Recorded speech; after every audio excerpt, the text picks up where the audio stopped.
Olá, seja bem-vindo ao episódio 235 de E o Resto é História, com Rui Ramos e João Miguel Tavares. Nos livros de história é conhecida como a Revolta da Marinha Grande e ocorreu no dia 18 de janeiro de 1934, portanto faz agora 90 anos. Mas não foi uma simples revolta, nem foi apenas na Marinha Grande. Foi ou deveria ter sido uma grande greve geral nacional com o objetivo de paralisar todo o país na sequência da entrada em vigor da Constituição de 1933 e da legislação que se lhe seguiu, que proibia não só a atividade sindical fora do que viriam a ser os sindicatos nacionais corporativos, como também eliminava o próprio direito à greve. E nesse dia, 18 de janeiro de 1934, houve fogachos de greve em vários locais do país, mas foi na Marinha Grande que os trabalhadores das fábricas vidreiras chegaram mais longe, tomando a Câmara Municipal e um posto da GNR. Mas foi por pouco tempo. Ainda durante a manhã, esses trabalhadores acabariam dispersos a tiro, em fuga, com a chegada das tropas que estavam então estacionadas em Leiria. Seguiu-se a repressão, as prisões, o endurecimento do regime e entre a oposição houve também acusações mútuas quanto às causas do fracasso dessa greve nacional, dadas as muitas divergências que então existiam entre anarquistas, comunistas e também socialistas. Rui, achas que a revolta da Marinha Grande pode ser apresentada como uma tentativa revolucionária para derrubar o Estado Novo logo à nascença, ou isso é ir longe demais? Conta-nos o que é que realmente se passou no dia 18 de janeiro de 1934, que faz agora 90 anos. Perguntas o que é que realmente se passou e é essa a grande questão. Durante muito tempo julgámos que sabíamos e depois descobrimos que não. Isto foi matéria de discussão entre políticos da oposição anti-salazarista antes de 1974. Discutiu-se muito o que é que tinha acontecido em 1934. Depois de 1974, isto é, depois do 25 de Abril e do estabelecimento da democracia, os historiadores não resolveram a disputa, até, acho eu, a questão ter sido magistralmente examinada num livro que vou seguir aqui nesta conversa, que é o livro de Fátima Patriarca, uma colega e amiga minha, infelizmente já falecida.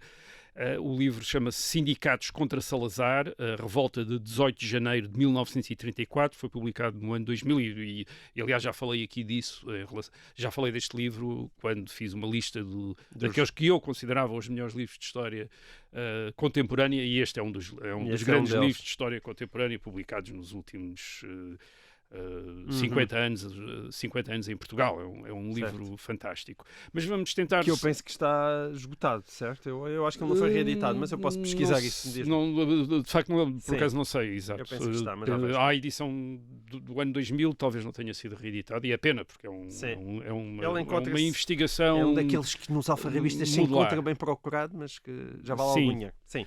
Mas tentemos aqui situar-nos no tempo e no espaço. Já disseste alguma coisa em relação ao tempo. Estamos em janeiro de 1934, portanto passaram 8 anos desde o movimento militar do 28 de maio de 1926. Salazar é chefe do governo há ano e meio, desde o verão de 1932. E, portanto, em 1933, Salazar promove um referendo a uma nova Constituição que cria o regime do chamado Estado Novo, uma ditadura, tal como tinha sido a ditadura militar, mas agora, digamos, com objetivos políticos mais, ou com um recorte político mais claro. E isto é importante, porque durante muito tempo, acho que já falámos aqui várias vezes disso, mas é bom repetir, durante muito tempo, a seguir ao 28 de maio, a seguir ao estabelecimento da ditadura militar em 1926, não se percebeu onde é que iria dar a ditadura militar, a que regime é que iria dar. Ia permitir um regresso ao regime anterior, ao regime, portanto, anterior a 1926, com aqueles partidos republicanos, etc. Ia dar origem a um novo regime de partidos, mas partidos diferentes, ou ia ser um regime novo. E aquilo que acontece entre 1932, quando Salazar se torna chefe do governo, e 1933, quando ele faz referendar a Constituição do Estado Novo, é que essa incerteza está resolvida. Sim, porque a Constituição resolve, não é? O poder de Salazar resolve e depois a Constituição. Explica o que vai ser um Estado Novo. Vai ser uma ditadura sem partidos políticos Portanto, mas reparem, em 1934 isso é relativamente recente, isso tem meses. Portanto, há poucos meses que se tornou claro em Portugal o que é que iria ser, qual era a proposta do governo da ditadura para o país. Era a continuação da ditadura indefinida, com censura à imprensa, sem partidos políticos. Portanto, era isso. De repente percebeu-se em 1933, no verão de 1933, que definitivamente ia ser aquilo. Adquiriu-se essa certeza. Agora, o Estado Novo não era só um regime, não queria ser só um novo regime político, queria ser também um novo regime social, inspirado pelo chamado corporativismo. O corporativismo é a ideia de que a sociedade deve estar organizada em corporações, portanto, em associações de trabalhadores, associações de patrões, associações, de uma certa medida, de moradores também. Todas essas associações deviam ser a base da representação política, portanto, deveria haver uma representação corporativa do país. Portanto, em vez do eleitor individual, deviam ser estas as corporações a estarem representadas. Embora, e quando eu disse que as coisas estavam completamente esclarecidas em 1933, não é totalmente exato, porque a Constituição de 1933 ainda mantém alguma ambiguidade do regime da ditadura militar de 1926. A Constituição de 1933 diz que Portugal vai ser uma república corporativa, portanto, baseada nas corporações, mas ao mesmo tempo mantém a eleição do Presidente da República e a eleição de uma Assembleia Nacional por sufrágio individual. Portanto, a própria Constituição ainda mantém ali alguma ambiguidade, mas de qualquer maneira o objetivo é a República Corporativa, e nesta República Corporativa os trabalhadores estão organizados em sindicatos, os chamados depois sindicatos nacionais. Certo. Ora bem, que é que já havia sindicatos? Já havia sindicatos antes, exatamente. O que é que já havia acontecia? Sindicatos. E o que é que, sobretudo nas cidades, estes sindicatos, aliás, a maior parte dos sindicatos que havia em Portugal diziam respeito a ofícios urbanos, por exemplo, como os trabalhadores da construção civil, os trabalhadores dos transportes, os trabalhadores das fábricas têxteis, os trabalhadores das fábricas metalúrgicas. Portanto, isto queria dizer que não tinham uma grande massa de filiados num país onde mais de metade da mão de obra estava empregada na agricultura, e onde não havia sindicatos, ou não havia sindicatos significativos, mas que eram importantes nas cidades. Isto é, numa cidade como Lisboa, numa cidade como o Porto, os sindicatos tinham importância. Os trabalhadores da construção civil estavam organizados num sindicato, os tipógrafos estavam organizados num sindicato, os trabalhadores de carris estavam organizados num sindicato, os trabalhadores dos telégrafos estavam organizados num sindicato, os funcionários públicos também tinham o seu sindicato, toda a gente tinha os seus sindicatos. E durante a Primeira República, entre 1910 e 1926, estes sindicatos tinham sido, na sua maior parte, dominados por anarquistas. Aliás, a situação em Portugal era um pouco parecida com a situação em Espanha, onde também os anarquistas dominavam os sindicatos, e era muito diferente da situação no norte da Europa, onde os sindicatos estavam, sobretudo, associados aos socialistas ou sociais-democratas. E qual é que era a diferença entre este tipo de sindicalismo social-democrata do norte da Europa e o sindicalismo anarquista do sul da Europa, de Espanha e de Portugal? É que os sindicatos sociais-democratas do norte da Europa geralmente apoiavam partidos políticos. O Partido Social Democrata na Alemanha, o Partido Trabalhista em Inglaterra, isto é, os sindicatos, o movimento sindical era um pouco Estava integrado numa frente política. E, portanto, um dos seus objetivos era também eleger deputados para os parlamentos. Esses deputados depois tentavam lutar por leis favoráveis aos operários e à classe trabalhadora. Estavam inseridos numa lógica parlamentar. Numa lógica parlamentar, uma lógica democrática, portanto, nas democracias. Ora, os anarquistas no sul da Europa não queriam saber nada disso. Os anarquistas no sul da Europa não queriam eleger deputados. E encaravam os sindicatos, que eles dominavam, como formas de organizar os trabalhadores para fazer uma revolução. Uma revolução que destruísse o capitalismo. Essa revolução deveria ser começada através de uma greve geral revolucionária. Isto é, era um mito da greve geral. Isto é, um dia todos os trabalhadores iriam parar e destruir não apenas o capitalismo, mas também a democracia burguesa, a democracia parlamentar, e estabelecer um regime socialista, sem Estado, daí a ideia do anarquista. Portanto, O sindicalismo no sul da Europa, em Portugal, em Espanha, é sobretudo um sindicalismo revolucionário, por contraste com o sindicalismo do norte da Europa, que é reformista. Quer dizer, que é reformista no sentido que quer obter reformas. O sindicalismo no sul da Europa é revolucionário. E é revolucionário e, portanto, as suas práticas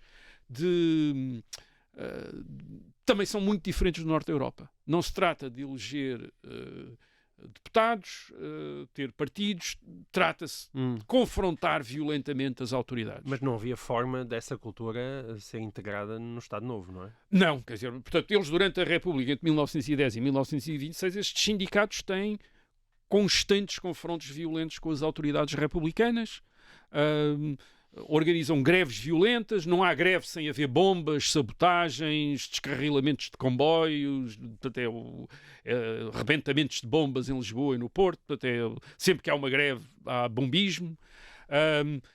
As autoridades republicanas respondem sempre com prisões em massa, centenas de presos, quer dizer, prendem todos os grevistas, metem-nos em barcos, nos porões de barcos de guerra no Tejo, quer dizer, isso é uma coisa que é o pão nosso de cada dia. As greves e as manifestações são sempre com tiroteios, os grevistas também estão armados, quer dizer, disparam sobre a polícia dispara sobre os grevistas, e isso na década de 20 ainda se tinha tornado pior. Porquê? Por causa da grande inflação a seguir à Primeira Guerra Mundial. Portugal é um dos países da Europa com mais inflação, faz subir os preços e, portanto, ainda agita mais os trabalhadores que querem subir salários, fazem muitas greves e estas greves são todas greves violentas, quer dizer, são todas greves que dão para a violência. O que quer dizer que quando se chega a 1926, esse é que é o ponto importante, quando se chega a 1926 e as Forças Armadas, através do movimento de 28 de maio, estabelecem a ditadura militar, inicialmente a ditadura militar não tem uma grande oposição dos sindicatos, destes sindicatos anarquistas. Porquê? Porque estes sindicatos anarquistas tinham estado em guerra com a República e com os governos republicanos. E, portanto, enfim, ficam à espera de ver o que é que enfim, a ditadura militar vai fazer. E a ditadura militar está muito interessada, ao princípio, em ter relações com estes sindicatos. Aliás, o sindicalismo não é apenas nem anarquista, nem socialista, nem comunista nos anos 20 em Portugal. Há também uma grande preocupação sindicalista naquilo que nós podemos chamar a direita revolucionária, a direita do integralismo lusitano ou do nacional-sindicalismo. Aqui está o nome do nacional-sindicalismo, precisamente. Isto é, estes nacionalistas, estes movimentos nacionalistas, alguns deles muito inspirados pelo fascismo italiano, querem também ter uma dimensão sindical. Isto é, querem ter sindicatos também, apelam aos trabalhadores, à classe operária. Também porquê? Para derrubar o capitalismo, para derrubar a democracia burguesa. E, portanto, o corporativismo do Estado Novo, esse é que é o importante. Esta ideia do Estado Novo, querer organizar os trabalhadores em sindicatos nacionais corporativos, corresponde um pouco a esta ideologia sindicalista da direita revolucionária também. Isto é, e aliás, as novas autoridades corporativas no setor sindical são muito compostas de ex-integralistas e ex-nacional-sindicalistas. E têm, aliás, à frente, como subsecretário de Estado das Corporações, o Pedro Teutónio Pereira, de que falámos aqui há uns meses com o historiador o Fernando Martins, que nos veio aqui falar dele, e o Pedro Teutónio Pereira é um ex-integralista e está mesmo convicto que vai estabelecer em Portugal, criar em Portugal um grande movimento sindicalista dentro do Estado Novo. Isto é, sindicatos nacionais, estes sindicatos nacionais. Ele tem a ideia, por exemplo, em janeiro de 1934, ele está a preparar um grande comício em Lisboa para lançar os sindicatos nacionais, quer dizer, um grande comício. Isto é, ele quer ir para a rua, quer dizer, quer estar na rua com os trabalhadores e acha que os trabalhadores estão com o Estado Novo, quer dizer, estão com o Estado Novo. Quer dizer, aliás, na maior parte dos conflitos desta época, no fim da década de 20, princípio da década de 30, as autoridades da ditadura, geralmente nos conflitos de trabalho entre trabalhadores e patrões, tendem a estar do lado dos operários, dos trabalhadores, contra os patrões. Portanto, favorecer. Portanto, há no próprio regime, há uma espécie de uma ideia trabalhista de uma ideia sindicalista, isto é, de integrar os E sindicatos, popular, não é? e populista também, Sim. e popular, quer dizer, de fazer do Estado Novo um regime de trabalhadores também, isto é um regime Ok, dos então, trabalhadores. mas existiam já sindicatos? O que é que acontece a esses sindicatos? O que é que acontece a esses sindicatos? Bem, esses sindicatos, aquilo que em 1933 o governo determina é que esses sindicatos têm duas alternativas. Portanto, ou acatam a legislação vigente e tornam-se sindicatos nacionais, ou então dissolvem-se. Isto é, votam a sua própria dissolução se não querem tornar-se... reparem que quando estamos a falar de sindicatos, estamos a falar, por vezes, de organizações que têm património, têm sedes, têm coisas, têm cotizações, têm operários, portanto, são interesses, é um interesse, é um património, é uma empresa, portanto, aquilo não era... enfim, não é apenas uma palavra, quer dizer, é algo que existe, portanto, e obviamente o Estado Novo está interessado também em ficar com estes patrimónios, isto é, com estas casas, com estes edifícios, com estas salas, com a tradição, com os próprios filiados. Quer dizer, era muito mais fácil, em vez de lançar um sindicato novo, usar um sindicato já que existe para fazer um sindicato nacional. E como é óbvio, os dirigentes anarquistas, mas também havia outro tipo de dirigentes no movimento sindicalista, também havia dirigentes socialistas, também havia um partido socialista em Portugal, também havia comunistas, desde 1921 há um partido comunista. Esses dirigentes, vamos chamar deste sindicalismo de esquerda, só para, enfim, para facilitar aquilo que vamos aqui dizer, obviamente estão perante o que é que vão fazer, não é? Quer dizer, vão ver todos estes sindicatos tornarem-se sindicatos nacionais ou vão dissolvê-los? Quer dizer, Mas ao fim de 6 anos também já havia uma ideia do que era a ditadura militar, não é? Sim, eles já... Não, em 1934, em 1933, 34, estes sindicalistas já estão em conflito com a ditadura militar, quer dizer, já uma parte, isto é, uma parte deles está em clandestinidade ou semi-clandestinidade. A situação ainda é ambígua. A situação, aliás, a transição da chamada Primeira República para a ditadura militar entre 1926 e 1933 não está bem estudada. É uma coisa que não está bem estudada e não está bem descrita, porque nós de repente encontramos na imprensa, dizemos não há partidos políticos, não há sindicatos, e depois de repente encontramos partidos políticos a emitirem comunicados em 1935, 1936 e os comunicados a serem publicados na imprensa. Quer dizer, a situação é ambígua, é muito ambígua. Isto é, a ditadura militar e mesmo ainda no princípio do Estado Novo, e mesmo no princípio do Estado Novo, ainda mantém uma certa ambiguidade. Quer dizer, não é claro, quer dizer, o regime não é totalmente claro em termos legais, em termos de ser uma ditadura, não há dúvidas nenhumas. E, portanto, por exemplo, só para dar um exemplo, os anarquistas, os sindicatos anarquistas têm uma confederação, fazem parte dos vários sindicatos, fazem parte de uma federação que chama-se a Confederação Geral do Trabalho, CGT. E a CGT, desde 1919, publica um diário na imprensa, um jornal diário, atenção, um jornal diário, que é a Batalha. O jornal diário. E o que é que acontece à Batalha? A Batalha, portanto, é publicada em 1926. A Batalha é proibida em maio de 1927. Isto é um ano depois do estabelecimento da ditadura militar. Só um ano depois é que a Batalha é proibida. E a Batalha é proibida em maio de 1927 e depois, de repente, reaparece em 1930. Isto é, como semanário, já não como diário, mas como semanário. É publicado durante 3 meses, portanto, legalmente, até ser proibido outra vez. Isto é, portanto, vejam estas... primeiro demorou um ano a ser proibida. Portanto, isto é o órgão dos anarquistas, do principal órgão dos anarquistas. Portanto, durante a ditadura militar teve um ano que continua a ser publicada. Ainda hoje é simbolicamente publicada. Pois, ainda continua. Portanto, continua a ser publicada durante um ano. Depois é proibida. Mas depois, 3 anos depois, volta a reaparecer, tem mais uns meses de publicação, volta a ser proibida, e depois começa a publicar-se outra vez, então já aí clandestinamente, em 1934.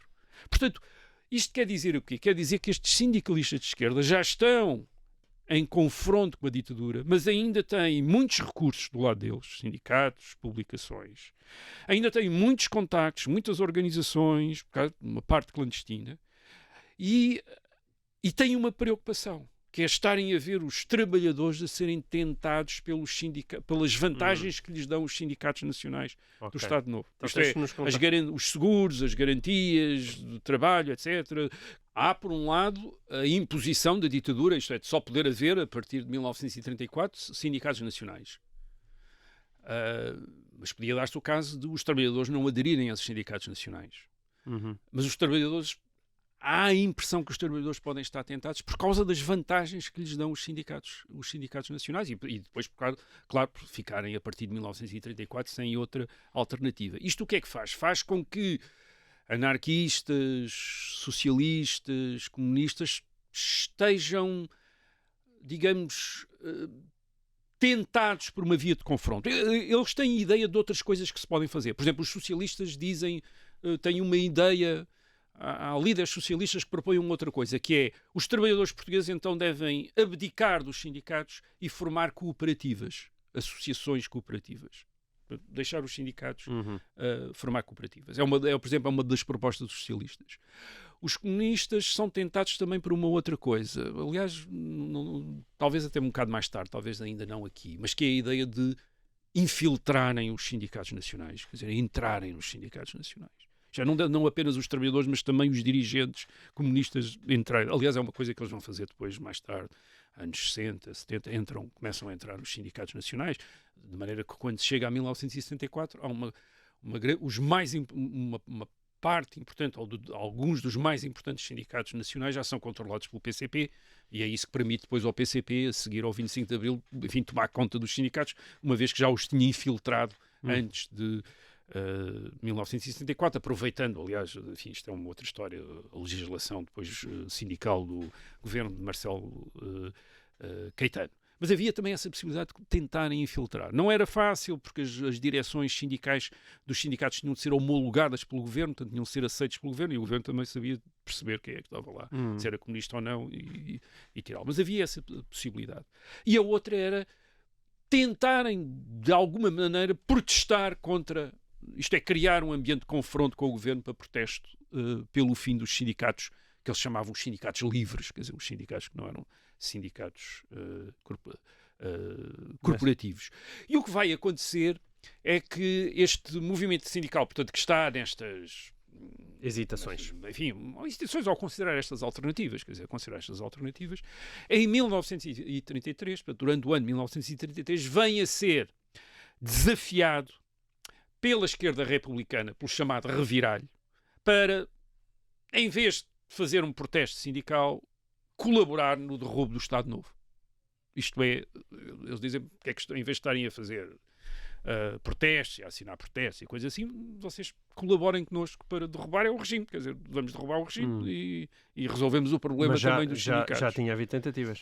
Este reviralho, o chamado reviralho, que na prática é a esquerda republicana, a esquerda, porque há uma direita republicana que também está uma parte que também está na oposição ao Estado Novo, mas outra parte está a colaborar com o Estado Novo. Mas este reviralho, nós podemos dizer que em 1933 eles já tinham queimado os seus principais cartuchos. E os principais cartuchos da esquerda republicana era qual? Era a presença de muitos oficiais e sargentos simpatizantes da esquerda republicana no Exército, na Marinha, na GNR. Quer dizer, eles tinham uma grande presença nas Forças Armadas.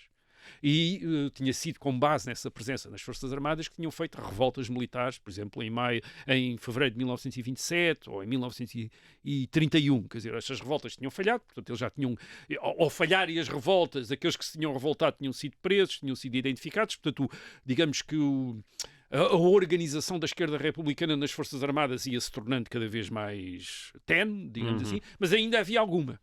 E em 1933 há uma figura importante, que é o Tenente-Coronel Ribeiro de Carvalho, que está a tentar organizar mais um golpe contra o Estado Novo. E nesta altura, em 1933, o reviralho conta com uma base que não tinha em 1927, que é a Espanha republicana. A Espanha, desde 1931, é uma república. Alguns dos governos desta Espanha republicana são também de esquerda republicana, simpatizantes correligionários da esquerda republicana portuguesa. Portanto, apoiam-nos, dão-lhes dinheiro, dão-lhes armas, quer dizer, deixam-nos organizar-se em Espanha. Portanto, há esta ideia. Mas, sobretudo, O que esta esquerda republicana está animada é pela própria tomada de poder por Salazar em 1932 e pela Constituição do Estado Novo em 1933. Porquê?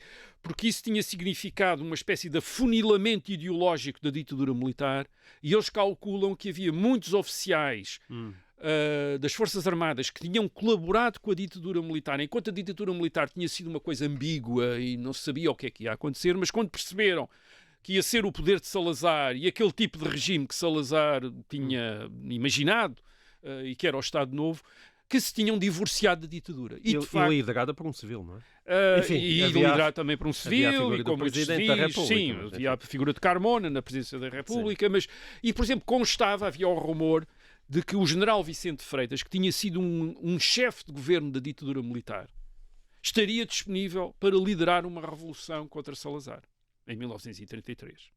Portanto, o reviralho está atento a isso, está atento também às divisões dentro da ditadura. Nós não vamos falar aqui com muito detalhe delas, mas, por exemplo, também havia o choque entre Salazar e os nacionais sindicalistas, que tinha levado à proibição do movimento nacional sindicalista. Portanto, o reviralho também percebia disso. Portanto, havia muitos fascistas que agora estavam também contra a ditadura. Estás a falar dos chamados camisas azuis. Camisas azuis, já aqui falou. O Rolão Preto.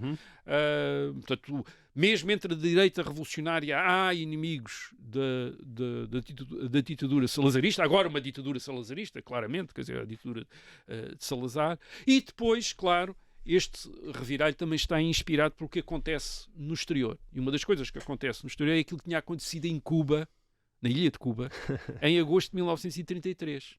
Tinha havido uma revolução que tinha começado como? Tinha começado com uma vaga de greves, muitas greves, agitação dos trabalhadores, que o exército se tinha recusado a reprimir essa greve e, em vez de reprimir a greve, tinha derrubado o governo, a ditadura do Machado, que era um dos ditadores, enfim, um ditador cubano nesta época, que é substituído pelo governo de um sargento, o sargento Fulgêncio Batista, que curiosamente é o Batista que vem a ser derrubado por Fidel Castro em 1959, mas que aqui, em 1933, chega ao poder à frente de um movimento de esquerda, à frente de um movimento popular, até considerado comunista em muita imprensa internacional.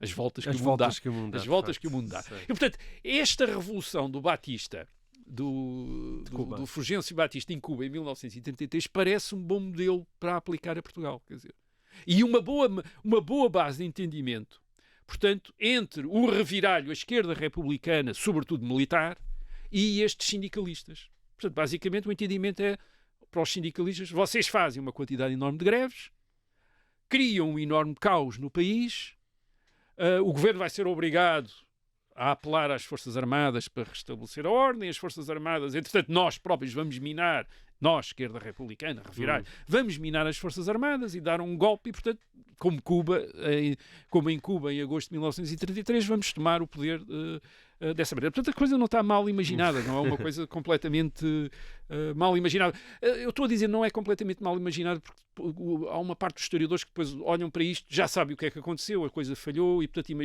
começam logo a contar a história como se fosse uma coisa desesperada, uma coisa sem hipóteses nenhumas, doidos, quer dizer, que não sabiam o que é que estavam a fazer, alguns, quer dizer, ou de aventureiros, ou de... Não, quer dizer, isto ao princípio não se sabe, quer dizer, e havia coisas que resultaram e que começaram até com piores perspectivas, quer dizer, e portanto, digamos que quem começou a conspirar no ano de 1933, tomando em atenção também, o Salazar está-se a zangar com generais da ditadura militar. Portanto, eles estão divididos, está também a entrar em choque com os nacionais sindicalistas. Portanto, digamos que os apoiantes da ditadura estão a começar a dividir-se e estão-se zangados uns com os outros. Portanto, nós aqui vamos aproveitar isto para lançar este golpe, e este golpe vamos lançar desta maneira que é um bocado diferente daquela que tinham feito em 1927. Em 1927, em fevereiro de 1927, por exemplo, o reviralho tinha feito apenas golpes militares, quer dizer, eles tinham feito até a questão de ser golpes puramente militares.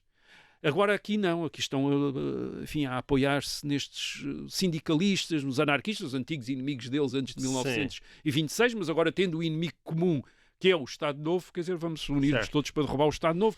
E depois havia isto, a coordenação entre eles não era fácil, Quer dizer, não era fácil, porque eles desconfiavam uns dos outros, quer dizer, os anarquistas diziam, nós colaborar com a esquerda republicana, que eram os tipos que nos metiam nas prisões antes de 1926, não vamos colaborar nada, mas depois, mas nós temos mas o Estado Novo é pior, portanto vamos colaborar com o Estado Novo, e depois, mas colaborar como? Quer dizer, vamos colaborar para derrubar o Estado Novo, mas colaborar como? E então eles disseram, uma das maneiras que chegaram enfim, chegaram a um acordo foi dizer, não vamos ter compromissos nenhuns entre nós, mas vamos fazer movimentos em simultâneo. Quer dizer, vocês, portanto, nós, sindicatos, fazemos greves e fazemos agitação e vocês fazem o vosso golpe militar e depois logo vemos o que é que acontece. Isso tem tudo para correr mal, mas de qualquer forma, então, qual é que era o plano que estava na calha e que deveria ter sido executado em 18 de janeiro de 1934? O plano é, da parte dos anarquistas e dos comunistas e dos socialistas, portanto, das correntes sindicalistas,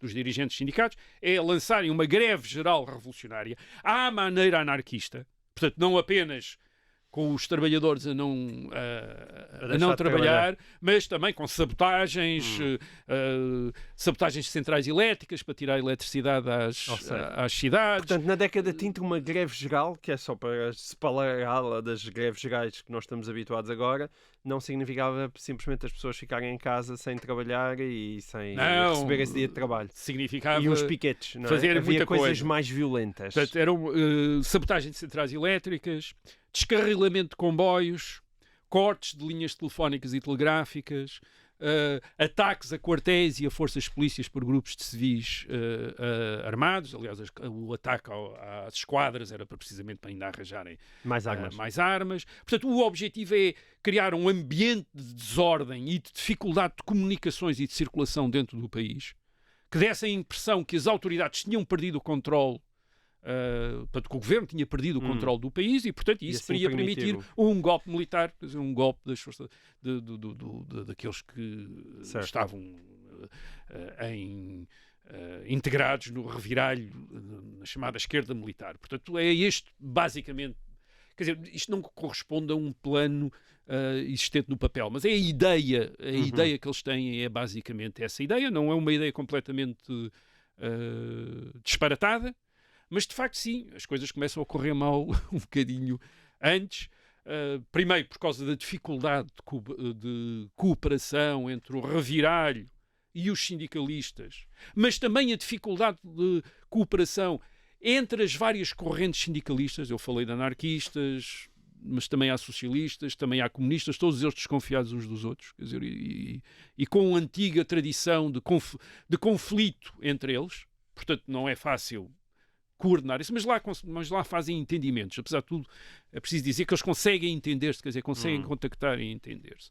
Agora, o fator talvez mais determinante para as coisas não acabarem por correr como os conspiradores queriam é que a ditadura salazarista introduz aqui atua de uma maneira diferente dos governos antes de 1926, quando estavam confrontados com conspirações e com a perspectiva de golpes e desordens.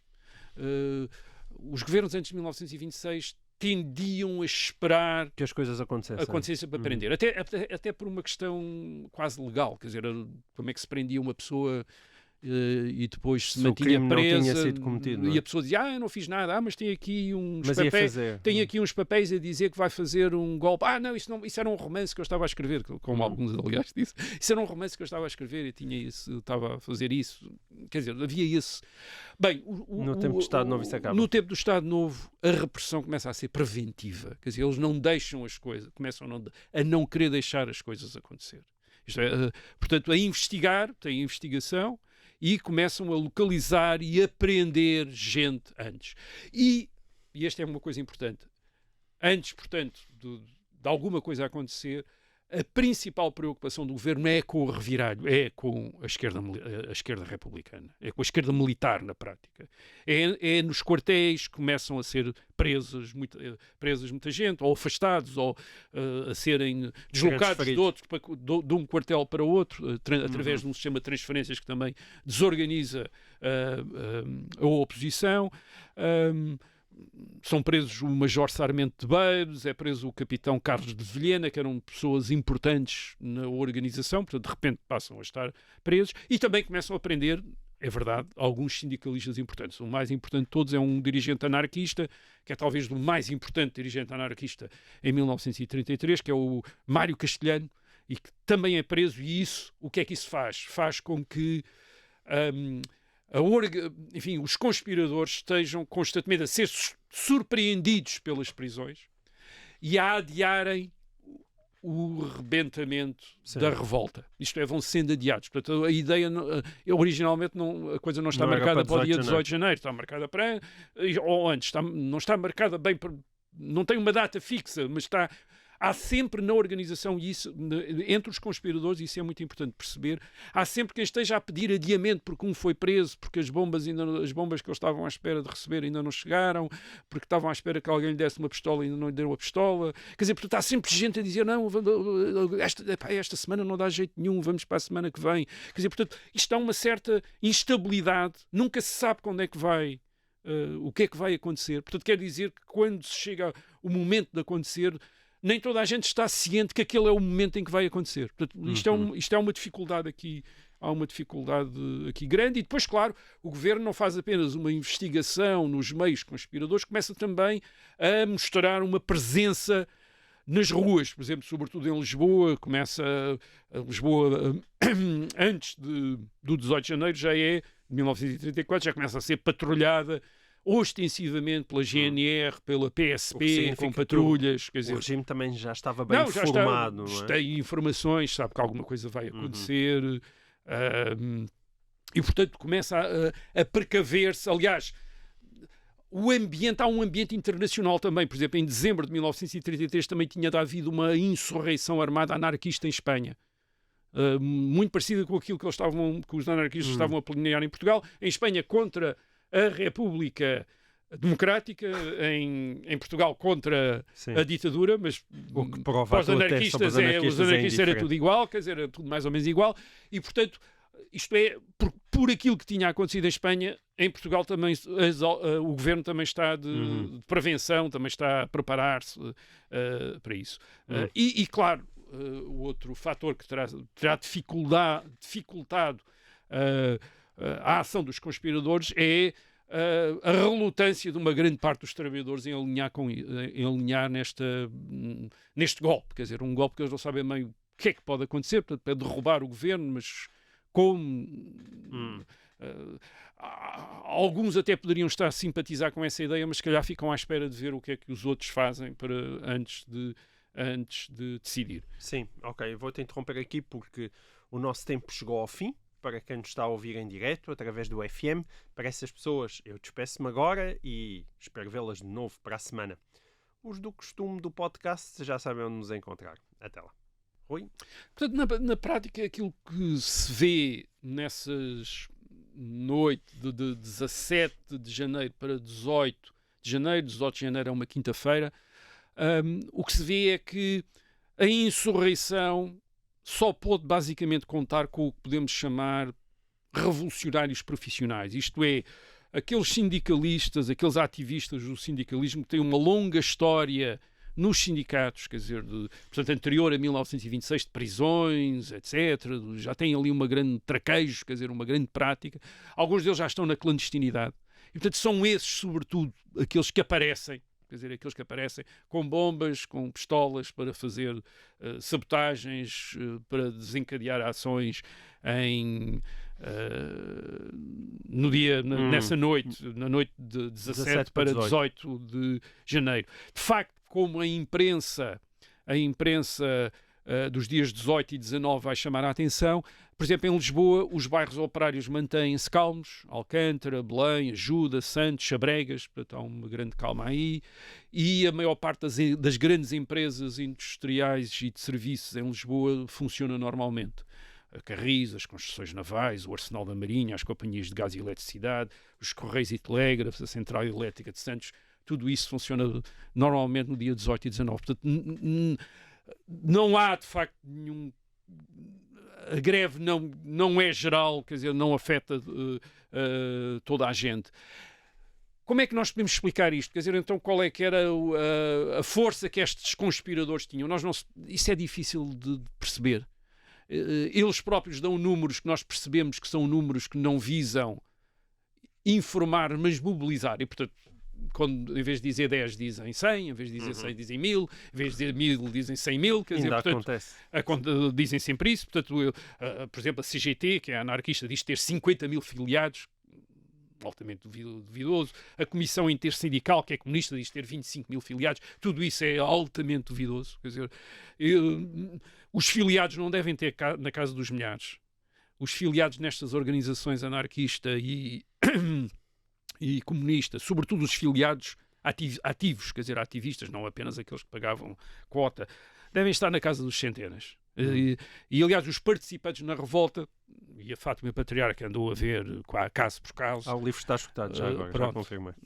Infelizmente, quer dizer, mais um livro para Fica ser mais reeditado. Um para ser reeditado. Mas a Fátima Patriarca, nesse ótimo livro, quando ela faz uma abordagem de cada um dos casos de revolta e de greve, o que ela nota, e sobretudo nos casos de ações violentas, o que ela verifica, constata, são dezenas, quer dizer, 40 em Chelas, 6 em Benfica, às vezes nem chegam a... Mas isso na zona de Lisboa? Nos outros também, quer dizer, em todos são 10, 12, toda a gente, em todos os locais onde há ações, são dezenas de pessoas. São dezenas de pessoas. São os profissionais, nitidamente. São os profissionais, são os sindicalistas. Portanto, o que tudo acontece em termos de ações violentas acontece entre a meia-noite e as 2 da manhã do dia 18, quinta-feira. O que quer dizer que a população de manhã, isto é, quando devia ser a greve, quando devia acontecer a greve de manhã, já praticamente as coisas tinham acabado. Quer dizer, o que as pessoas vão perceber de manhã, por exemplo, em Lisboa, é o aparato de presença policial, são as notícias nos jornais, já saíram edições de jornais de manhã e depois à tarde também vão sair edições de jornais a dizer que o movimento, aliás o governo chama o movimento terrorista, falhou por completo em todo o país, portanto é a informação dos jornais, e louvores do governo. O governo louva o magnífico espírito de ordem dos trabalhadores em geral, portanto já é louvores do governo ao facto dos trabalhadores terem todos, enfim, terem evitado, terem evitado. Portanto, é isso que as pessoas vão apanhar no dia 18. Quer dizer, não é a ideia de... Não vão descobrir um país em revolução, vão descobrir um país onde parece que houve qualquer coisa, parece que houve uns distúrbios à noite. Quer dizer, isto em Lisboa, no Porto, em Coimbra, etc. Portanto, mas então também o que é que se passou de especial na Marinha Grande já agora? Mas o que é que se passou nestes sítios do país? De facto, tinha havido sabotagens. Foram cortadas as comunicações telefónicas e telegráficas, por exemplo, de Lisboa com o sul do país, como Setúbal, por exemplo. Não há comunicações telefónicas, ou há dificuldade de comunicações telefónicas. Houve um descarrilamento na Póvoa de Santaria que tornou impossível a circulação ferroviária na linha do Norte e Leste. Portanto, é uma coisa também que as pessoas de manhã... Aliás, é o grande acontecimento no dia 18. Ninguém fala de Marinha Grande. O grande acontecimento é o descarrilamento do comboio. É um comboio de mercadorias. Portanto, há um ferido ou dois, mas é um comboio de mercadorias, mas interrompe a circulação ferroviária, portanto, com o Porto, e portanto isso é uma coisa que se fala, quer dizer, que se nota. A Coimbra, obviamente, Coimbra fica sem eletricidade, há uma sabotagem, portanto, em Coimbra também se fala dessa sabotagem. E depois, curiosamente, ou de maneira interessante, há greves, mas as greves não são em Lisboa, nem em Coimbra, nem na Marinha Grande, nem em lado nenhum. Há greves no Barreiro, Almada, Sines e Silves, mas curiosamente dessas greves quase ninguém fala. Quer dizer, isso é na imprensa. Então, volta à pergunta central. Então, porque é que ficou conhecido como a revolta da Marinha Grande? E esse é o problema que Fátima Patriarca tenta resolver no seu livro de Maria José. Isto é, porque é que perante isto, quer dizer, de repente se fica com a ideia... Como é que se chama isto a revolta da Marinha Grande? Bem, a Marinha Grande, vamos lembrar o que é a Marinha Grande. A Marinha Grande fica no distrito de Leiria, ainda está no distrito de Leiria, a norte de Lisboa, portanto é uma vila, uma sede de concelho, tem cerca de 9.000 habitantes em 1930, desses 9.000 habitantes, cerca de 2.000 são operários, a maior parte operários da indústria vidreira. Significa quase toda a gente, entre filhos e família. Sim, trabalham nestas 13 fábricas e isto é importante. as fábricas ficam mesmo dentro da vila, portanto não é um parque industrial como hoje nós imaginaríamos. É mesmo, as fábricas ficam na vila, portanto, entre as habitações, junto às habitações. Portanto, há uma grande, isto é típico destas pequenas vilas industriais tradicionais, antigas do país, quer dizer, as fábricas estão metidas nas zonas de residência, portanto, não há essa separação entre o local de residência e o local de trabalho, aquilo está tudo muito misturado, o que quer dizer que as pessoas estão sempre ali, quer dizer, sempre à volta da rua. Portanto, esta indústria de vidro tinha-se desenvolvido desde o século XVIII, aproveitando o pinhal de Leiria, o combustível do pinhal de Leiria. Havia muitas fábricas a fabricar garrafas, copos e por aí fora. E os operários, estes 2.000 operários, já não estavam muito bem dispostos em 1934. Porquê? Porque lhes tinham encerrado o sindicato vidreiro na Marinha Grande, tinha sido encerrado em setembro de 1933, portanto tinha sido encerrado por ordem das autoridades antes. Portanto, isto tinha provocado algum mal-estar e também tinha havido uns conflitos de trabalho com alguns patrões e, portanto, havia ali uma... E reparem, não eram muitos patrões, eram 13 fábricas, portanto, não havia ali muitos patrões, portanto, havia algum mal-estar. E o que é que acontece na Marinha Grande, então, na noite de 17 para 18 de janeiro? Por volta das 2 da manhã, há grupos de insurretos, um deles com 20 indivíduos, mas deviam ser, assim, umas dezenas de indivíduos, que assaltam o quartel local da GNR, onde desarmam 12 guardas. Portanto, não há um tiro disparado, ninguém dispara um tiro, quer dizer, eles cercam o quartel, invectivam os guardas. Aliás, estes guardas e o seu oficial que os comandava vão ser todos expulsos da GNR a seguir, porque dizem, o governo a seguir diz como é que foi possível, quer dizer, renderam-se sem se resistir, sem nada, etc. Portanto, eles assaltam o quartel local da GNR e ocupam a estação telegráfica.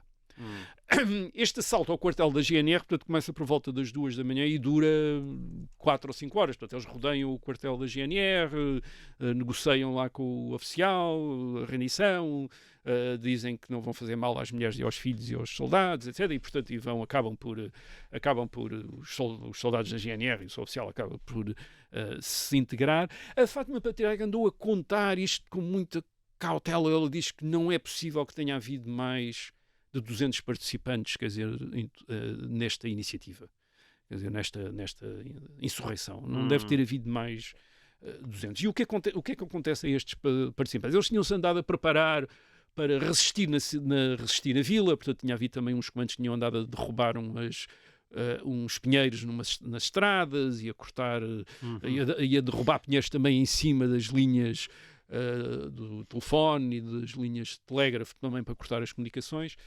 Portanto, eles julgam que estão isolados, mas não estão isolados. Em Leiria, a polícia já sabia do que é que estava a passar-se na Marinha Grande e por volta das 7 da manhã, quando eles acabaram finalmente de controlar o posto da GNR, o que acontece é que chega a polícia de Leiria, aliás apoiada depois por algumas unidades, por tropas, mas sempre nas dezenas também. Estamos a falar de dezenas de soldados também, que vêm de Leiria e chegam às 7 da manhã e apanham estes revoltosos mais ou menos de surpresa, quer dizer, eles não estavam à espera tão depressa de ter as forças lá dentro.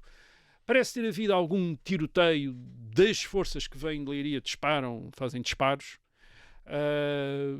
e isso leva os revoltosos basicamente a fugir, a escaparem-se, a tirarem com as armas, escapam-se. Não chega a haver greve, portanto, às 8 da manhã já as forças militares dominavam completamente a Marinha Grande, já estão completamente controle. Portanto, os revoltosos, no máximo, podem ter estado no controle da vila durante 1 hora, talvez, não mais do que isso. Portanto, nunca chegou a haver greve. Isto é, as fábricas não abrem, mas é por ordens das autoridades. As autoridades é que não deixam abrir as fábricas no dia 18. Mas reabrem no dia 19. E reabrem no dia 19 e, segundo cálculos da Fátima Patriarca, não terão faltado ao trabalho talvez muito menos do que 4% dos operários. Menos do que isso. Portanto, cerca de 68 operários terão faltado ao trabalho. Alguns deles com boas explicações, que é, eu queria ir para o trabalho, mas estava uma barreira da GNR e não me deixou passar. Quer dizer, portanto, era gente também, enfim, alguns tinham participado, obviamente, na revolta, mas outros, pura e simplesmente, não tinham conseguido lá chegar. Aliás, processados pela revolta, processados pela revolta, são apenas 44 indivíduos na Marinha Grande. Há só 44 pessoas que são processados judicialmente. Tem que responder em tribunal. Portanto, não há mortos, há poucos feridos, há 4 feridos, 2 deles são da polícia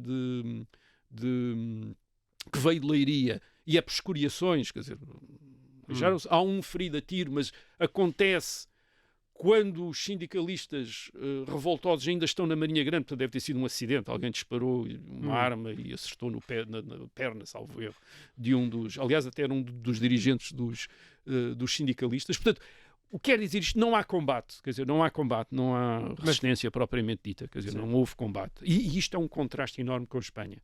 Por exemplo, em Espanha, em dezembro de 1933, a insurreição anarquista em Espanha, as forças do governo tiveram 14 mortos e 63 feridos, e os rebeldes anarquistas tiveram 75 mortos e 101 feridos. Quer dizer, ali combateu-se mesmo nas cidades espanholas.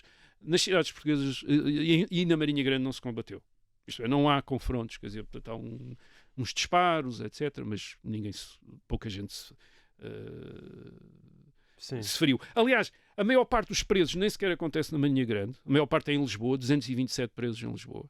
Portanto, a maior parte dos presos é em Lisboa. E depois 122 na Marinha Grande, dos quais 122, só 44 é que são depois processados, quer dizer que os outros depois foram libertados, porque não havia nada contra eles.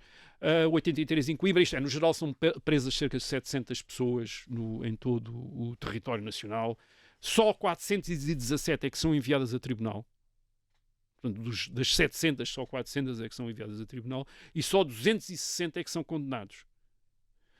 E desses 260, só 150 é que são condenados a penas de prisão de mais de 3 anos. Portanto, é uma coisa, é uma repressão, mas isto é típico do Estado Novo, quer dizer, fazia-se a prisão, mas só depois havia uma seletividade, e de facto aquilo que lhes interessou foram os dirigentes, e esses dirigentes não foram bem tratados, quer dizer, os outros foram sendo amnistiados, aqueles que eles perceberam que eram apenas ativistas de base, mas os dirigentes, cerca de 50 a 60 dirigentes, esses são levados em 1936 a inaugurar a colónia penal do Tarrafal, onde são metidos aí no Tarrafal e onde 10 deles vão morrer por faltas de tratamentos, depois com doenças tropicais, nos anos seguintes. Mas voltemos à Marinha Grande. Agora a questão é, mas, então, porque é que estamos a falar da Marinha Grande? Estes teus argumentos apenas adensam sempre a velha questão. Porque é que isto portanto, a Marinha Grande, vamos dizer, vou dizer primeiro porque é que esta. Primeiro porque não tinha sido o único caso, portanto, tinha havido atos violentos em Lisboa e em Coimbra,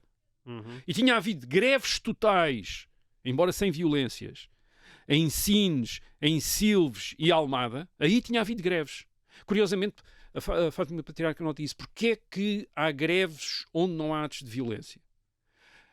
Porque aqui há uma contradição na ação sindicalista. Isto é, os sindicalistas começam com atos de violência. Os atos de violência metem a polícia e o exército todo na rua. E depois não é possível fazer greve. Quer dizer, portanto, eram nos sítios onde não houve atos de violência. É que os trabalhadores, e portanto não havia polícia na rua a prender gente e coisa assim, é que os trabalhadores podiam fazer greve. Portanto, e nesse caso foram estes três casos que são casos também curiosos. Estes Sines e Silves e Almada, que são, mais uma vez, são pequenas povoações, todas com 10 mil, à volta de 10 mil habitantes, quase todos operários. No caso de Silves é quase todos corticeiros, tal como na Marinha Grande eram todos todos vidreiros. Portanto, é gente muito ligada entre si, quer dizer, uma comunidade com tradições muito, enfim, de cooperação, e portanto é fácil. Há um grupo que decide fazer greve e toda a gente, por solidariedade, faz greve. Por exemplo, no caso de Sines, até o comércio foi fechado.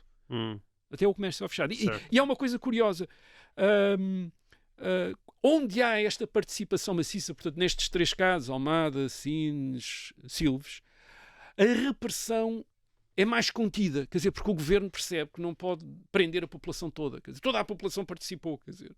Aliás, o administrador do Conselho, quando algumas pessoas são presas, o administrador do Conselho, por exemplo, no caso de Sines, salvo erro, manda para o governo a dizer: então, mas prenderam estes 20 ou coisa assim, então, mas os outros fizeram todos também greve como eles, quer dizer, porque é que só prenderam estes 20 e porque é que não? E o governo fica.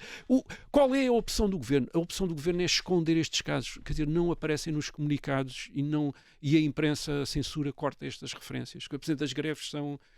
O que é que o governo quer que aconteça. O que o governo quer que aconteça é coisas como na Marinha Grande e como tinha acontecido também em Lisboa. Portanto, o próprio governo, através da manipulação que faz da imprensa por meio da censura, chama a atenção sobretudo para a violência. É isso que o governo quer fazer. Quer dizer, o governo quer dizer isto foi um ato de violência extraordinários. Vejam estes tipos, descarrilamentos de comboios, sabotagens, assaltos às Forças Armadas. Quer dizer, não vai dizer, não, isto foi um movimento de greves específicas de pessoas a protestar pelo encerramento dos sindicatos. Quer dizer, isso é menos interessante para, para a ditadura salazarista. O que tu estás a sugerir é que no início do Estado Novo essa violência, evidentemente, digamos assim, condicionada e restrita, era vantajosa para a afirmação do regime. Claro, da repressão era muito mais fácil prender e, sobretudo, permitiu ao governo dizer vejam com o que é que nós estamos a contar. Todos estes energúmenos, terroristas, armados, a descarrilar comboios, podiam ter matado imensas pessoas, quer dizer, que é aquilo que se diz na imprensa, era um comboio de mercadorias, mas sabe-se lá, podia ter sido um comboio de passageiros, coisa assim, quer dizer, começa-se logo a inventar, não apenas a partir daquilo que aconteceu, aquilo que podia ter acontecido. Quase na Marinha Grande, por exemplo, há uma parte da imprensa que diz, eles fazia parte do plano deles depois ir à casa de todos os patrões e matar toda a gente, os patrões, as famílias, as mulheres, as crianças, quer dizer, que ele ia ser uma sangreira enorme, quer dizer, inventam estas coisas todas. Obviamente, no caso de Sines, de Silos, onde as pessoas pararam todas, estiveram ali quietas, quer dizer, fizeram a greve deles, protestaram, em alguns casos, isso era muito menos, não dava para contar estas histórias. O que tu estás a sugerir é que a revolta da Marinha Grande é um nome que dava jeito ao Estado Novo. Dava muito jeito ao Estado Novo, porque, isto é, não só aquilo que tinha acontecido na Marinha Grande, mas sobretudo também aquilo que tinha acontecido em Lisboa, quer dizer, e isso também é importante, e em Coimbra, quer dizer, dava muito mais jeito ao Estado Novo chamar a atenção para esses casos onde tinha havido violências, sabotagens, etc. Mas onde não tinha havido greves, mas tinha havido violências, chamar a atenção e dizer, vejam o que é que está aqui a acontecer.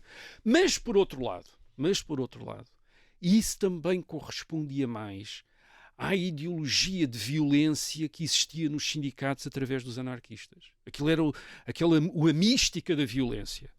Fazia com que eles dessem também eles próprios muito mais importância ao que podia ter, ao que tinha acontecido na Marinha Grande do que tinha acontecido em Sines, em Silos. Isto é, em casos onde eles tinham tido um grande sucesso relativamente, isto é, toda a população tinha aderido e tinha parado. Isso parecia-lhes menos interessante do que num caso como na Marinha Grande, em que a população não tinha tido ocasião de aderir ou de participar, mas onde tinha havido violência, onde eles tinham assaltado o posto da GNR, onde tinham desarmado os guardas, onde depois criou-se mitos que tinham dominado a povoação, etc. Quer dizer, isso correspondia mais à cultura de violência que existia no sindicalismo do que propriamente as greves pacíficas de Almada, de Sines, de Silos. Isso era menos interessante. E depois houve também aqui uma outra razão para explicar porque é que de repente esta revolta de janeiro de 1934 se torna na revolta da Marinha Grande, quer dizer, é uma coisa bizarra, quer dizer, à partida, quer dizer, quando olhamos para as coisas que aconteceram, isto é relativamente bizarro. E há aqui um novo protagonista, ou um protagonista que se fixa na Marinha Grande, que é o Partido Comunista.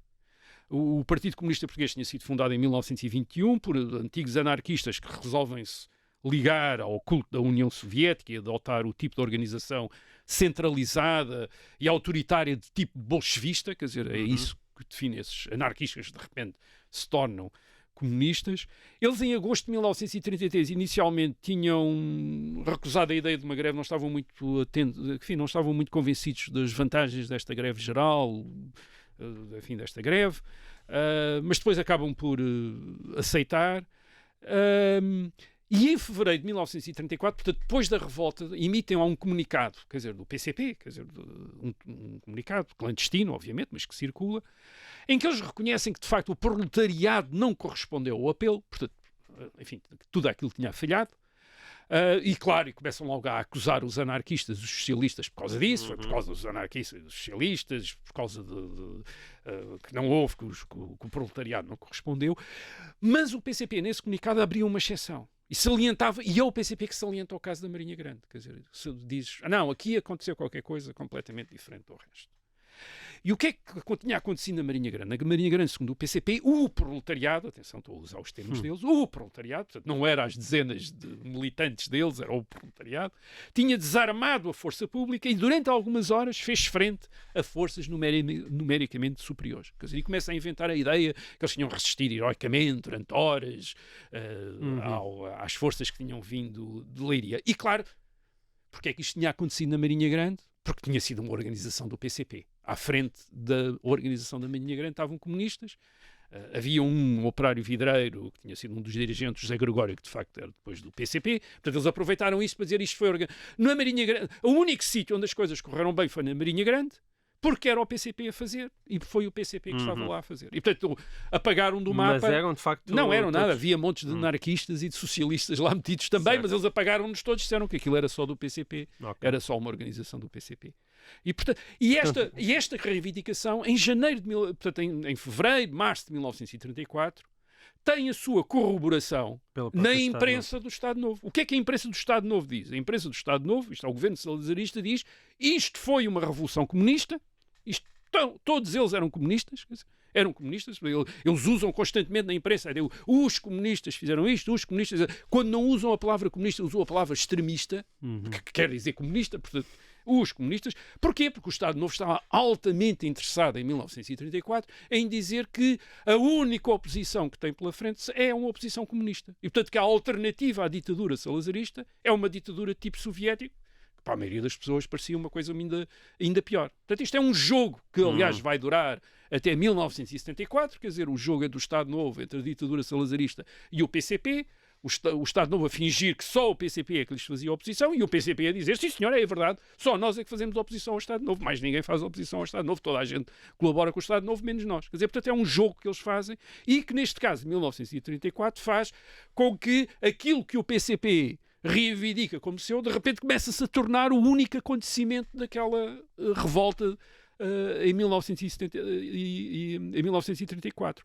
Curiosamente, e isto é uma coisa que a Fátima Patriarca estudou também com algum detalhe, o PCP nem sempre foi fiel à Marinha Grande, curiosamente. Portanto, o PCP em fevereiro de 1934 faz aquele comunicado a reivindicar Marinha Grande, etc., mas no fim de 1934 leva um grande puxão de orelhas da Internacional Comunista, isto é, dos dirigentes comunistas em Moscovo. Porquê? Porquê? Porque eles tinham achado que aquela revolta de 1934 tinha sido um disparate total.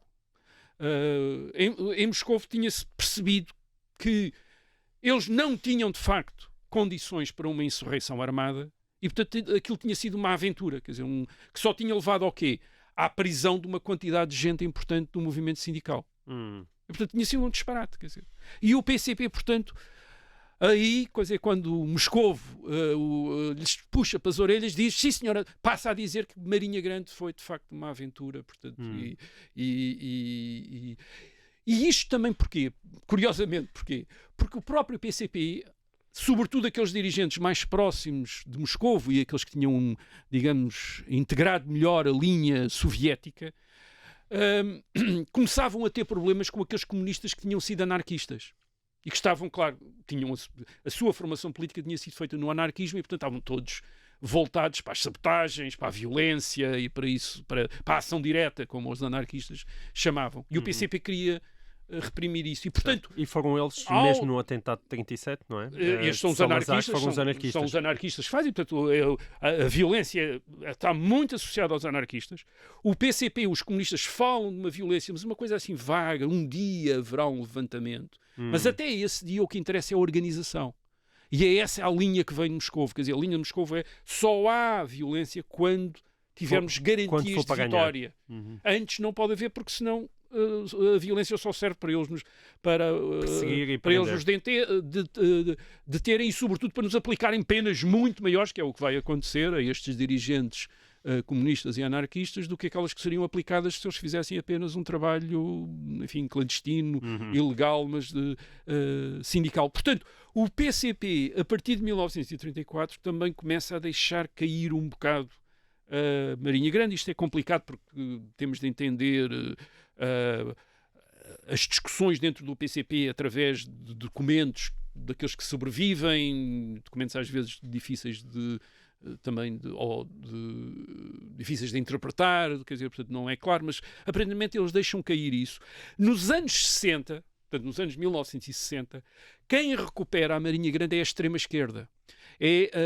Os grupos esquerdistas chamados marxistas-leninistas, de orientação chinesa, alguns deles em ruptura com o PCP.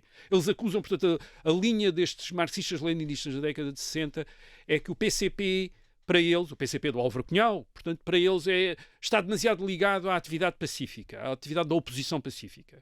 E eles acham, estes grupos marxistas-leninistas, acham que se deve passar para a violência, para o confronto com as autoridades, que o país está em condições de uma guerra, uma verdadeira guerra proletária contra as autoridades e derrubar o fascismo em Portugal através da violência.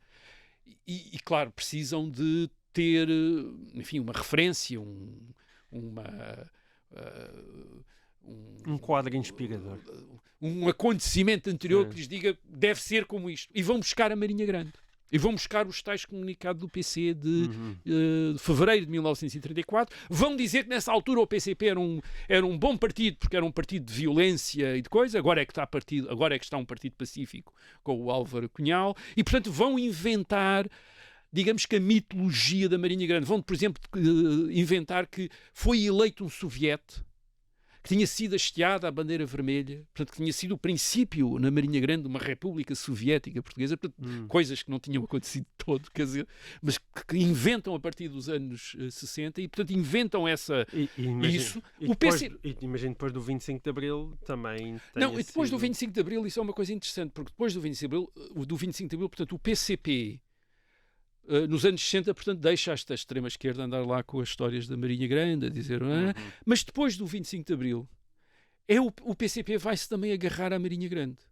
E vai-se agarrar à Marinha Grande, portanto, e contribuindo para a dificuldade da interpretação histórica do que tinha acontecido em janeiro de 1934, desta revolta que inicialmente tinha começado a ser preparada pelo reviralho pela esquerda republicana como uma revolta militar com o apoio dos sindicalistas. É assim que tinha começado. Portanto, o PCP vai apagar o reviralho à esquerda republicana, isto nunca existiu, vai concentrar tudo na Marinha Grande. Portanto, a única coisa que interessa é o que foi na Marinha Grande. Vamos esquecer Silves, Sines, essas coisas, nada disso interessa.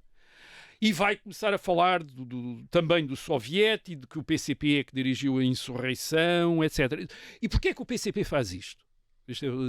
A Fátima Patriarca explica porquê. O PCP começa a fazer isto no princípio de 1975. E em janeiro de 1975 há uma questão sindical outra vez em Portugal. Está-se a discutir os sindicatos outra vez. Está-se a discutir aquilo que se chama a unicidade sindical. Isto é, a possibilidade de haver mais sindicatos do que os sindicatos corporativos do Estado Novo, mas que agora são dominados pelo PCP e, portanto, o PCP acha que só deve haver os sindicatos corporativos do Estado Novo que agora são dominados pelo PCP.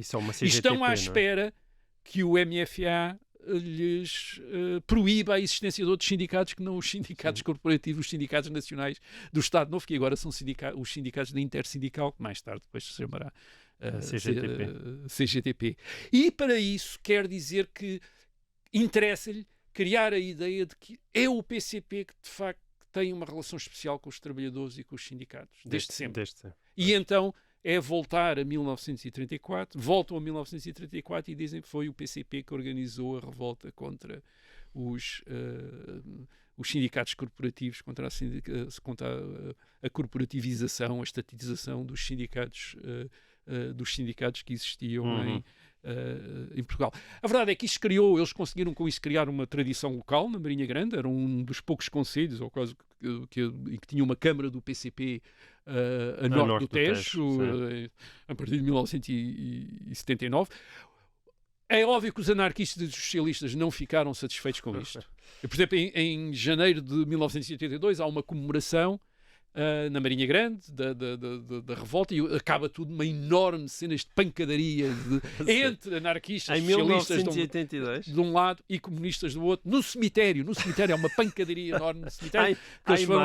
Há imagens, acho que deve haver. Portanto, há umas cenas de pancadaria, portanto, aí A disputa não era propriamente historiográfica, não era feita com documentos e com a interpretação de documentos, portanto era feita a murro e a pontapé, quer dizer, ali, porque era a memória Portanto, nós de repente tivemos, portanto, aquilo que tinha acontecido em 1933, que é a esquerda republicana prepara mais um golpe contra o Estado Novo, pensando que tem ali condições especiais, que é o facto do estabelecimento do próprio Estado Novo, dividir os apoiantes da ditadura. Portanto, a esquerda republicana começa a preparar isso, contacta aos sindicalistas, etc., para se juntarem. Os sindicalistas, obviamente, têm aquele problema da corporativização dos sindicatos, e, portanto, também estão, quer anarquistas, socialistas e comunistas estão disponíveis para colaborar.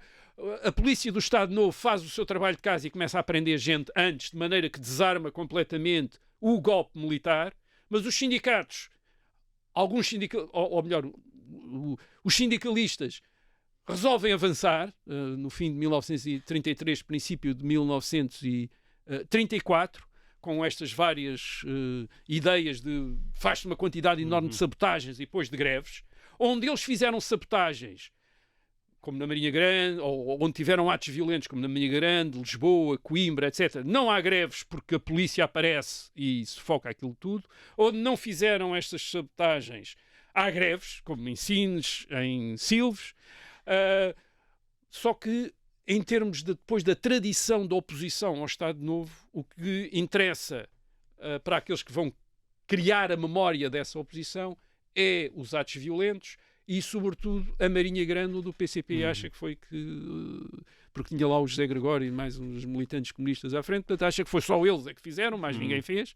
E depois eles às vezes naqueles comunicados admitiam que tinha havido outros, etc. Mas geralmente foi essa apropriação, e tenta de fazer daquilo uma espécie de Petrogrado português, ao princípio, e depois o Internacional Comunista puxa-lhes as orelhas, eles deixam cair, mas mais tarde a extrema-esquerda volta nos anos 60 a pegar naquilo e o PCP volta. Portanto, a história, quando chegam os historiadores, nós de repente temos esta história completamente inquinada, e o livro da Fátima Patriarca é também interessante porque é uma historiadora a descascar a cebola, a tirar estas camadas todas e a dizer, então, a ir daquilo que se diz que tinha acontecido até àquilo que tinha acontecido. Quer dizer, é fascinante seguir o livro, porque ela começa por aquilo, o Soviete na Marinha Grande, a organização do PCP, e depois começa a população toda na rua, toda a população da Marinha Grande participou, não tinha participado nada, quer dizer, etc. Quer dizer, portanto, é descascar aquilo tudo até chegar aos factos. Enfim, àquilo que nós podemos considerar, aquilo que a documentação nos permite dizer, é uma coisa, não vamos dizer os factos completamente nesse sentido positivista, mas é aquilo que a documentação nos permite dizer, e que era muito menos do que aquilo que os oposicionistas diziam, mas claro que nós percebemos, quer dizer, obviamente os oposicionistas ao Estado Novo e o próprio Estado Novo, ninguém estava ali para fazer história, estavam ali para fazer propaganda, e o trabalho dos historiadores é depois agarrar nessa propaganda e desmontá-la e voltar outra vez às coisas que os documentos permitem perceber que aconteceram. Muito bem, e assim acaba, sem pancadaria nem pontapés, esta edição de E o Resto da História. Nós voltamos para a semana. Até lá.